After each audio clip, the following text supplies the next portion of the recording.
It looks petty. It looks like you're being a sore loser. It looks like you are making excuses. Picture being the most talked about rookie in WNBA history, drawing millions of new fans to the sport, only to watch as referees allow opponents to rough you up game after game. That's exactly what Caitlin Clark experienced in her first season, and the footage speaks for itself. From Jackie Young smacking her in the face with only a common foul being called, to Alyssa Thomas barreling into her with a blatant shoulder check that somehow wasn't ruled a flagrant. The pattern is impossible to ignore. We compiled the biggest missed calls against Clark this season, and once you see them all back to back, you'll understand why fans are outraged. For your team, it's just weird, and it's so interesting to me how still Caitlin Clark is getting under everyone's skin. Like, she so easily can get under the skin of other players. Did you catch what happened to Caitlin Clark in the playoffs? Jai Carrington straight up poked her in the eye while the ref stood by and did nothing. This wasn't just a missed call. It was a perfect example of how officials have treated the WNBA's brightest new star all season long. Other coaches, it feels like a lot of these players and teams just hate the Indiana Fever. And I mean, I get it. This team was one of the worst teams in the league, and they are now climbing the rank. Let's set the stage. September 22nd, playoff atmosphere in full effect. The Indiana Fever facing off against the Connecticut Sun. The basketball world watching as the rookie who changed the face of women's basketball takes on the biggest moment of her career so far. With 5:48 left in the second quarter, everything changes. Harassed by Carrington, finds Boston after taking a shot following the pass to Boston. The crowd waits for the whistle, and waits, and waits, but the referees stay silent. Play continues as if nothing happened, while Clark blinks through the pain, struggling to refocus. Even the broadcast team couldn't hide their shock, exclaiming, Clark gets hit in the face by Carrington and is down. Their disbelief was obvious as no foul was called. Clark in pain after she caught that fingertip in the eye, or no whistle.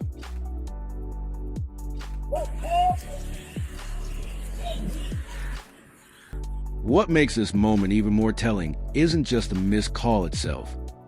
It's what happened afterward. Clark didn't throw a fit, didn't wave her arms, didn't scream at the officials. She just absorbed the hit, the bruise forming around her eye, and kept playing. But the physical toll was clear. She finished the first half shooting a dismal 1-for-9, her rhythm completely thrown off by an uncalled foul. Now, there's nothing Indiana can challenge here because no call on the floor was made.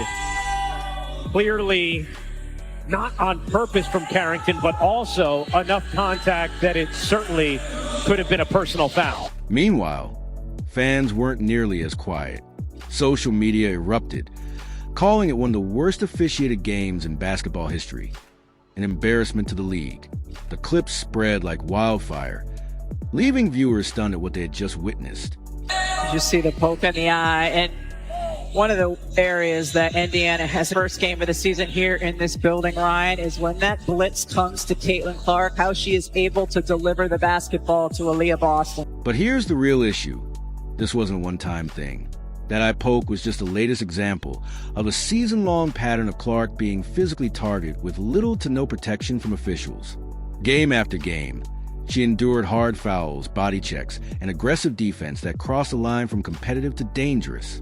Now, they better choose carefully and choose wisely, because even though everybody wants to show out and support Caitlin Clark, I told you earlier, I think a lot of people are getting real close to turning the TV back off because the WNBA does not want to step up and take responsibility for this shit. This isn't just typical rookie treatment. It's something different, something more deliberate. And through it all, Clark has kept a composure. She hasn't used the officiating as an excuse, hasn't complained in post-game interviews. She just keeps playing, despite the growing number of bruises, both physical and mental. Is good. Kennedy Carter now, from Boston, as the officials are going to and Clark. Think that I poke was bad? Wait until you see the blatant double standard that's been happening all season. In one game, Clark was given a technical for lightly touching the backboard in frustration. Minutes later, a veteran player physically shoved her from behind during a timeout, and the refs acted like they saw nothing. Now, she may be thinking, look, if they're not going to call these flagrant fouls and they're going to let everybody in the league beat the crap out of me, I better do something to put on some mass to protect myself. Take the August 18th game against the Seattle Storm as an example. Clark missed a three-pointer and tapped the basket padding out of frustration. The referee immediately blew the whistle. Technical foul. Even the commentator was baffled, simply stating, and Caitlin Clark gets hit with a technical.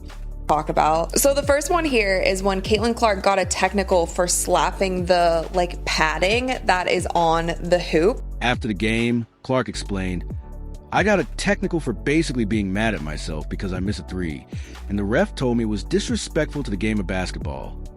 Seriously? Hitting a padded backboard is suddenly disrespectful to the sport?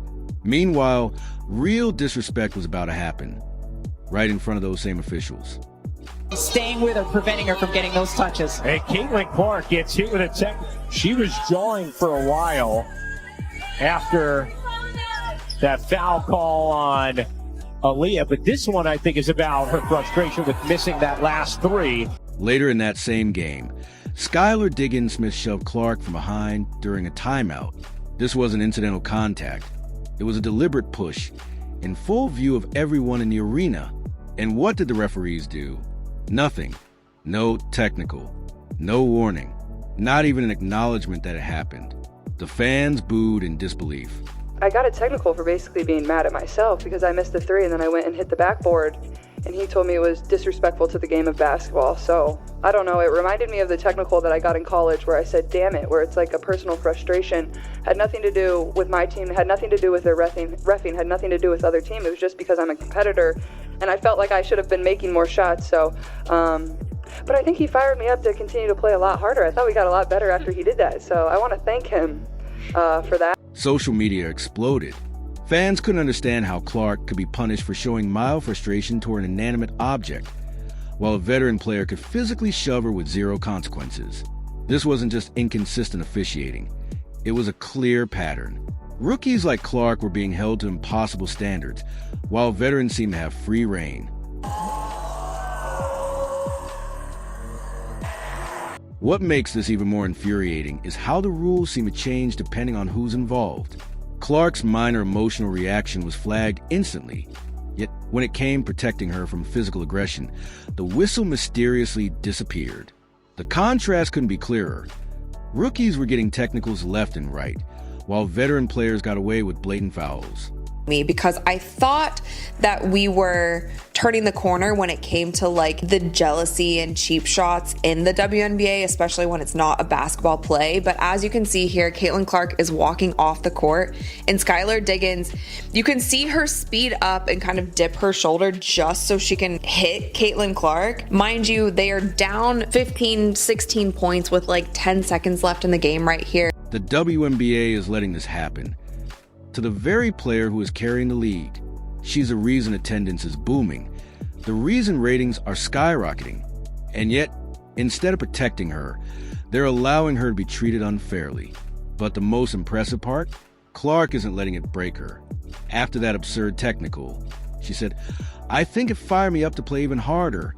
That's the mindset of a champion, turning adversity into fuel. The WNBA letting this go on when she is the league. When she is the league, period. I mean, let's be real here. She is the needle mover. That champion mentality has been put to the test all season, as opponents realize they could get physical with Clark without consequences. The Alyssa Thomas incident on August 28th was a prime example. Thomas delivered a shoulder check so brutal it sent Clark crashing to the floor. Fans gasped, expecting a flagrant. Instead, just a common foul. No review, no upgrade, nothing. Kathy Engelbert continuing to let this kind of thing go on this season. It started turning some people off last season, and it's probably going to start turning some people off this season if it's clear they're not going to do anything about any of it. The reaction was immediate. Fans were outraged, calling it a blatant cheap shot. And what happened to Thomas? No flagrant, no fine, no suspension. Just business as usual, while Clark picked herself up off the hardwood.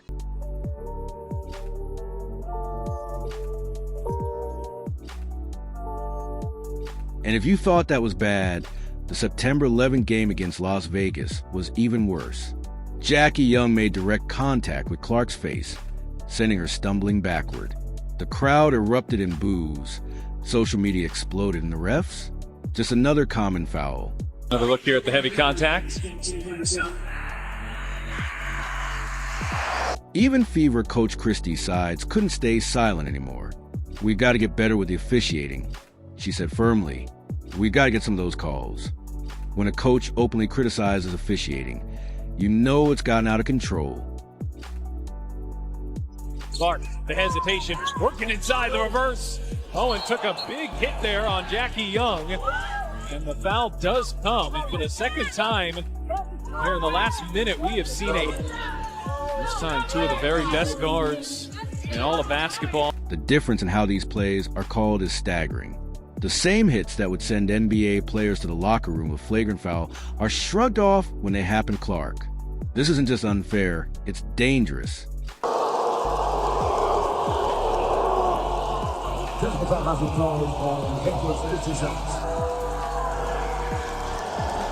Remember the May 20th game against Connecticut? Clark rolled her ankle badly after a hard screen and was clearly in pain. Did the refs stop play to check on the league's biggest star? Nope. They let the game continue while she writhed in pain. That raises serious concerns about player safety. We're looking at that ankle roll one more time right there. But you're right, Angel. I mean, I had mentioned at the top of the show that she is having one of the best rookie seasons in WNBA history. The 19 assists in the game, the triple-double as a rookie. This isn't just tough rookie treatment. It's a systemic issue. The inconsistency isn't just frustrating. It's putting Clark at risk. All right, if the league's not going to step in, if the league's not going to actually try to protect their golden goose, then she's got to take steps to try to get bigger and stronger to protect the people that, they're bullying her. I mean, let's just keep it real. Despite it all, Clark has transformed the WNBA. Viewership is soaring. Attendance is at an all-time high. And she's doing it while being physically targeted without protection. A lot of people come out and said some of the stuff could have been construed as assault. Depends on where you fall on that, right? I saw this and was like, holy crap. She's really been after it. She's really been hitting it. She's not going to let them pick on her this year. Imagine what she could accomplish with fair officiating. The WNBA has a golden opportunity with Clark, but they're risking it all by letting this continue. If they want to protect the integrity of the game and the future of women's basketball, they need to address this officiating bias now.